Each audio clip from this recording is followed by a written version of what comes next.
మంచిగా రానున్నా కొంచెం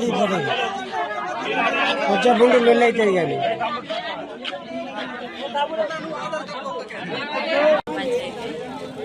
ఇక్కడ ఏంటి అంటే పిండి కట్టాల కోసం పొద్దుననగా చీకటితో వచ్చి ఇక్కడ లైన్ లో నిలబడి ఎండలో కనీసం నీడ అనేది లేకుండా ఎండలో నిలబడి అన్నం లేకుండా కూర్చొని పొద్దుననగా వచ్చారు.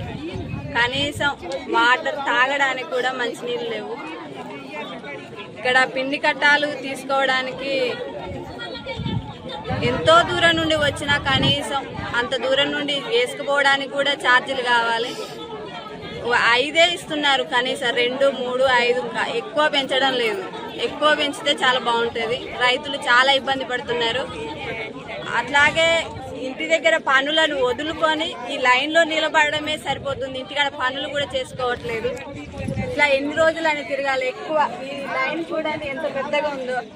ఈ లైన్ అంతా ఎప్పుడు అయిపోవాలి, ఎప్పుడు ఇంటికి వెళ్ళాలి, పనులు ఎప్పుడు చేసుకోవాలి. ఎప్పుడు వచ్చి ఇక్కడితో వచ్చిన జనాలు చాలా ఇబ్బంది పడుతున్నారు రైతులందరూ. దీన్ని ప్రభుత్వం కొంచెం చూడాలని ఆశిస్తూ 6:30కు వచ్చిన యూరియా అంటే లైన్ పెట్టిన, మరి సీరియల్ వస్తే లెక్క అది ఒకటేంటంటే నా అభిప్రాయం ఏంటంటే మొన్నలాగానే దూరం వాళ్ళకి ఐదు ఇవ్వాలి. అంత దూరం నుండి వచ్చింది దుబ్బగూడెం, కామారం, కన్నగడ్డ ప్రస్తుతం మొన్నలాగానే ఇవ్వండి. మిగతా వాళ్ళకి లోకల్ వాళ్ళకి కూడా చూసి 2 ఇస్తారా 3 ఇస్తారా అనేది ఏవో కాకుండా వీళ్ళు చూసి ఇవ్వాలి. దూరాన్ని దగ్గర చూసి లోకల్ కాకుండా. అది వేదాలపల్లి. నా పేరు చంద్రకళ.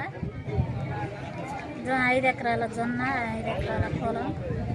బత్తాలు దొరుకుతలేవు. 6 రోజులు అవుతాను తిరగబట్టి. ఇబ్బంది ఉన్నది.